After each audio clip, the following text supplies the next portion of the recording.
ازيكم؟ كل سنه وانتم طيبين. فيديو جديد. في الفيديو النهارده هقول لكم على مسلسلات رمضان باختصار كده، اللي انا الى حد ما يعني مبدئيا استلطفتها من النجوم اللي هم عاملينها. بس قبل ما اقول لكم المسلسلات عايزه اقول لكم ان انتم حاولوا ما تضيعوش وقتكم. انا مش معنى ان انا هقول لكم شويه افكار والكلام ده كله انه احنا نقعد نضيع وقتنا على المسلسلات، لان هم كتير جدا جدا، فطبعا احنا مش هنلحق نخلصهم في رمضان، ولو حاولنا نخلصهم هنضيع الوقت كله، ولا هنعرف نصوم كويس، ولا هنعرف نصلي كويس، ولا هنعرف نعمل كل العبادات اللي عايزين نعملها بشكل كويس.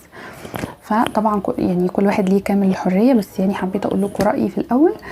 فحاولوا مثلا الفكرة اللي انا بحب اعملها اللي هي مثلا اتفرج على مسلسلين او 3 على حسب كده، اللي هو كتسلية خلال اخر اليوم او كده، كان مسلسل مثلا كده منهم وعلى الانترنت، بحيث انه ما يكونش فيه اعلانات كتير فيكون الوقت اقل، تبقى الحلقة واخدالها تقريبا نص ساعة، فنقعد مثلا ساعتين كده نتسلى مفيش مشكلة. لكن نخلي بقى نعمل ايه لو انتوا حابين طبعا تتابعوه مفيش اي مشكلة. انا من نوع من الناس اللي بحب اتابع المسلسلات دي، من هواياتي اصلا، فبس بحب اظبط كل حاجة بحيث ان انا ما افورش يعني، وكل حاجة ليها وقتها.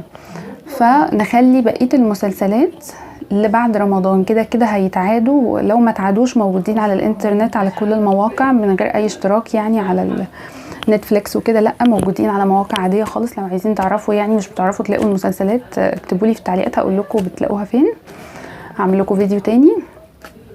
فموجودين يعني موجودين، نقدر بعد رمضان بدل ما نبقى زهقانين طول السنة ومش لاقيين حاجة نتابعها ومفيش مسلسلات مثلا جديدة والكلام ده كله، نبقى نقعد نتسلى بقى عليهم كده، كل مثلا شهر ناخد لنا مسلسلين 3 نتفرج عليهم ونتسلى وكده في وقت الفراغ بتاعنا.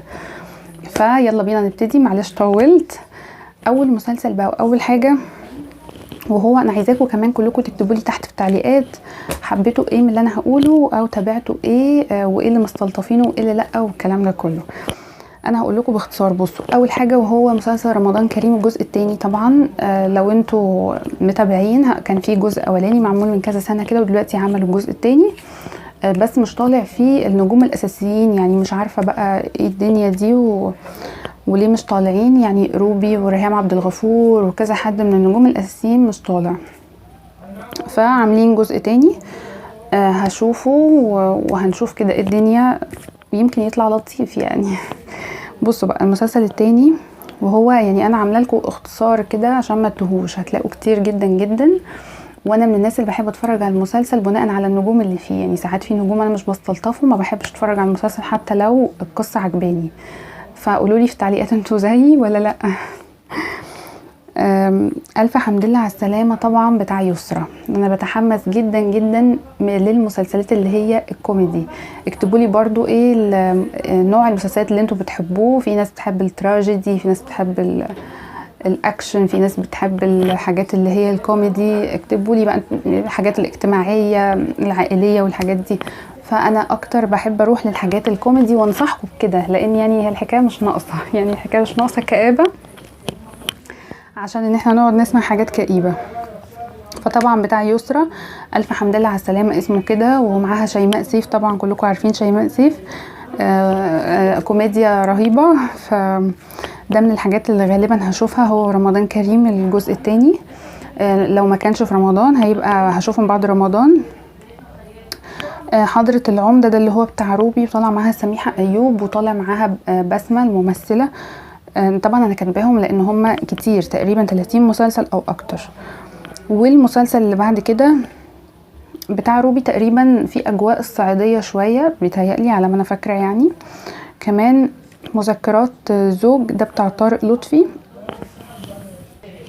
وخالد الصاوي. وكمان ضرب نار اللي هو بتاع ياسمين عبد العزيز واحمد العوضي، عاملين مسلسل تاني. انتوا عارفين طبعا رمضان اللي فات كانوا عاملين، كان اسمه ايه مش فاكره والله، اكتبوا لي في التعليقات نسيته بس اتفرجت عليه يعني شفته. اللي ملوش كبير تقريبا كان اسمه كده، فعملوا تاني بقى، فحلو يعني فكره لطيفه، كان المسلسل حلو السنه اللي فاتت، فان شاء الله ده كمان يبقى حلو.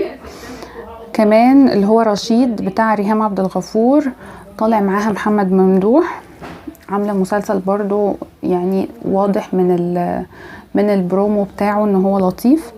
كمان عملة نادرة بتاع نيلي كريم وطالع معها جمال سليمان وكمال ابو ريا، وبرده واخد الاجواء شويه اللي هي الصعيديه والكلام ده كله. فطبعا انا بحب اتابع مسلسلات نيلي كريم بصراحه كل سنه، فغالبا هشوفه. سوق الكانتو، امير كرارة ومي عز الدين اول مره يطلعوا مع بعض يعني، فطبعا دي من الحاجات المتحمسه اشوف المسلسل عشان اعرف يعني ايه فكرته ايه قصته الكلام ده كله. ليل ام البنات بتاع سهير رمزي، انتوا عارفين ان هي طبعا مش بتمثل بقالها كتير، فحلوه عامله مسلسل واضح ان هو يعني حلو.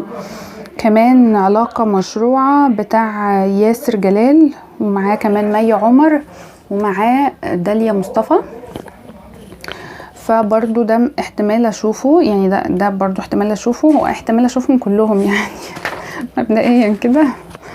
فبس في حاجات ليها الاولويه، يعني اللي ليها الاولويه الحاجات الكوميديه زي ما قلت لكم. تلت التلاتة ده بتاع غادة عبد الرازق وهو 15 حلقه كمان، برضو باختصار 3 توأم تقريبا ده اللي انا فهمته. فهي طالعه ب3 شخصيات يعني كامل العدد، طالعه فيه اسعاد يونس. فهو بصراحه حلو، ده انا شفته بقى يعني، ده انا شفته وشفت منه حلقات وكده، فبصراحه لا حلو برشحه لو حابين تشوفوه. لطيف وداخل فيه الكوميديا على الاجتماعي كده اكتر، فحلو لايت يعني، حاجه لايت كده مش تقيله ابدا.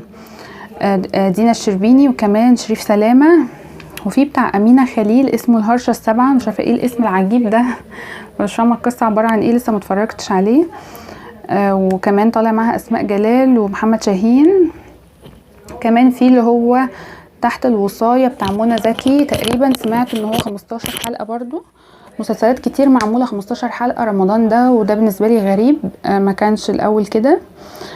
كمان ال 15 حلقه جت سليمه بتاع دنيا سمير غانم، متحمسه جدا اشوفه لان هي كل مسلسلاتها في الغالب بتبقى كوميديا، وانا طبعا زي ما انتوا عرفتوا خلاص مش محتاجه اقول تاني ان انا بحب الكوميديا.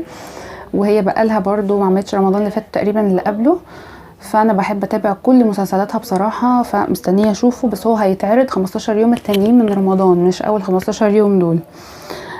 كمان تغيير جو بتاع منة شلبي برضو، يعني مش متحمسه قوي اشوفه بصراحه، بس يعني ممكن لو لقيت نفسي زهقانه بعد رمضان وحبيت اشوفه هبقى اتفرج عليه.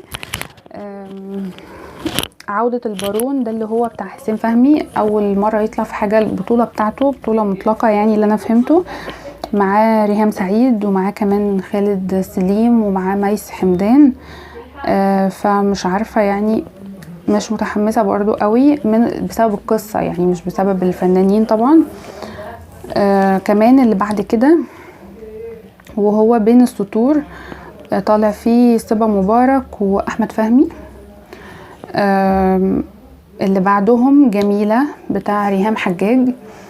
فدي باختصار الحاجات اللي انا استلطفتها. في مسلسلات تانية طبعا كمان، في طبعا كتير، محمد رمضان عامل وكتير يعني، بس في زي ما قلت لكم حاجات قصص بتاعتها بتبقى تقيلة شوية ما بحبش انا اتفرج عليها.